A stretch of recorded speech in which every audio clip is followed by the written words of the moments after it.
Hey everyone, it's Mavridge, and this is a Slayer Boneshatter of Complex Trauma build or League Start build guide that I'm planning to do in the Curse of the All-Flame SSF League. I played this back in Necropolis, and the gameplay footage you're seeing here is the gear from Necropolis, which is very outdated by today's standards. Um, and you can see that even with outdated gear, this thing is a great mapper, pretty good single target, and really fast build to just make it to T16 maps, get 4 Void Stones, and farm a bunch of currency or items for upcoming builds.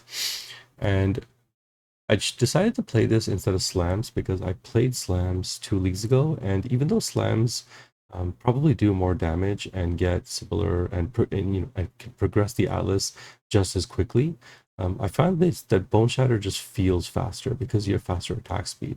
Slams have a wind-up time, and you also have to sit there and press your war cries. And when you're running juiced maps and you have to press war cries, I found that there were situations where I would take a bunch of hits, or I would accumulate or get the occasional death just because I wasn't able to attack quickly enough. So I think that the speed and the quickness of this build is probably its biggest pro.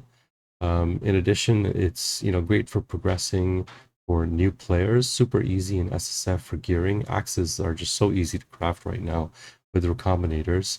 It's an uncomplicated single button build. It's very new player friendly, and I think it's a lot more satisfying than slams when you end up stunning enemies and you get pulses that just explode half your screen. It also receives some offensive and defensive buffs in 329.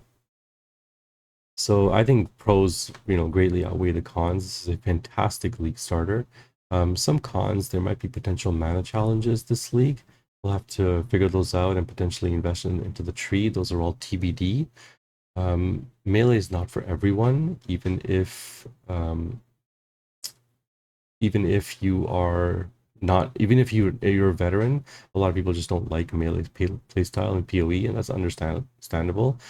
This is, I think, one of the most comfortable melee because of the high strike range that you have. And it's not the most defensive build. The Juggernaut version that there are other guides out. Zizaran has one. It's a lot more defensive than this, but gets probably half the damage.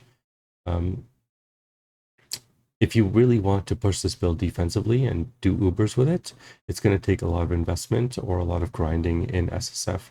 And finally, it does have a situational single target. The single target has a lot of buffs, or a lot of conditions that you need to meet to attain your full single target potential, and also full damage potential, which we'll be able to see in the POB. So the build that you saw in the gameplay footage is this one from Necropolis League. And if you go and look at the items, and you can see, like, I was using a level 49 Coliseum plate. My amulet, this is T1 life, and back in Necropolis was, somewhere in the 80s. T1 life right now is 115 to 129, so very outdated gear. The axe is not from Necropolis. I crafted that in standard, and it was really, really easy to make. I just did that like 2 days ago, and it only cost me like 104 alts, 8 exalts, and gold and dust from 3 recombination attempts, using just 5 eye level 83 despot axes. So really easy to get an axe that could carry you to 4 void stones. I'm doing things a little bit differently from Necropolis. This is the build that I'm following this league. It goes into Impale, which I didn't do in Necropolis. It still takes precise technique, which means that your accuracy has to be above your life for 40% more damage. And other than that, everything is pretty much just the same. I think I didn't take the Fortify wheel during Necropolis. I'm doing that now, and I'm using a different support than the Fortify support. But other than that, I think it's exactly the same as the Necropolis build. I would follow this one this time around because of the Impale. it gives you a ton of extra damage boost, which I can go into now. So you can see here that all of my buffs are active. And if I start taking them off, see how much the damage starts to decrease.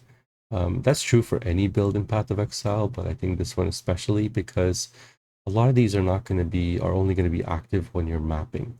So the worst case scenario, you're getting 4.1 million, but you really should never be getting 4.1 million. You'll never get 4.1. At the same time, only during like really fast map clear will you end up getting um, that 15 million that I have. Like the banner is not always going to be planted, right? And pride is not always going to be maximum effect. So you probably get somewhere around like the 10 million DPS on average, even during mapping scenarios. Going into the skills, so Boneshatter of complex trauma with brutality, close combat, impale, ruthless, melee fizz.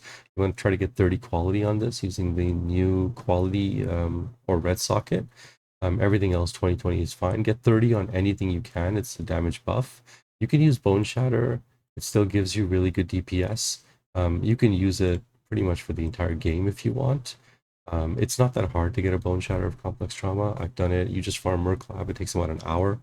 Then precision on arrogance, poacher's mark on a mark on hit. You can also do warlords. It'll give you easier rage sustain versus frenzy's charge sustain. Auras are pride determination, flesh and stone. If you're having mana issues, you can take off flesh and stone, but I think it should be fine. Then War Banner, Molten Shell, more duration on cast when damage taken. In Necropolis, I casted Molten Shell manually. This time I'm going to put it on a cast when damage taken, and it is a huge defensive buff when it goes off. But again, it is situational defense. And then finally, Leap Slam, faster attack, Blood Rage, and automation. So to level this build, I have an Act 1 run that I did with the gear that I actually had in Act 1. You start with Ground Slam, switch to Sunder at level 12. You can do that all the way up until Merc Lab. You can switch to Boneshatter when you get to Merc, or pretty much when you get to maps. Even throughout campaign, you're just going to run with Sunder. Auras, in Act 1, you have Blood and Sand. In Act 2, you'll have the Herald of Ash and Purity. In Act 3, you'll get Pride and Determination. And you just want to mix and match auras based on your mana situation. Endgame, you do want Pride, Determination, and Flesh and Stone. In terms of Ascendancy, so when you are in... when you're in Act 1, that's how you progress. Act 2 is when you take Precise Technique. A lot of people go and rush towards Resolute Technique for the campaign. I've played Boneshatter probably 5-6 times, and if you take Precise Technique with these nodes, you get a 40% more damage multiplier, and I've never had accuracy issues. You can see that, well, I don't have any skills at the Act 2 loadout, but even if I go to Cruel Lab, your accuracy is way above your life. So... take Precise Technique in Act 2. In Act 3, start heading towards this Axe Cluster. In Act 4, head towards Fortify. In Act 5, you take the Reservation, a little bit more life. And then you could follow the Cruel Lab and Merc Lab progression trees. For the Ascendancy, probably take Impact first, just to make sure that your accuracy always stays above your life, followed by Bane of Legends. I usually take Headsman, and it's fine with Boneshatter. You don't gain that much trauma or accumulate that much trauma in early white and yellow maps. And usually when I get to Endgame or Uber Lab, I will start to take Brutal Fervor combined with the Leech nodes. If you're having issues with trauma in Merc Lab, you can always just take Brutal Fervor and take the Leech nodes in early white maps. You will be a lot more defensive, and you should still have plenty of damage.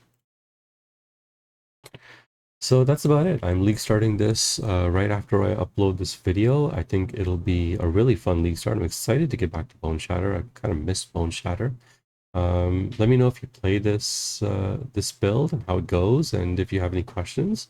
I'll probably put videos of my updates. I'm a very casual player, so it'll take some time. I will put an axe crafting video when I start to craft axes.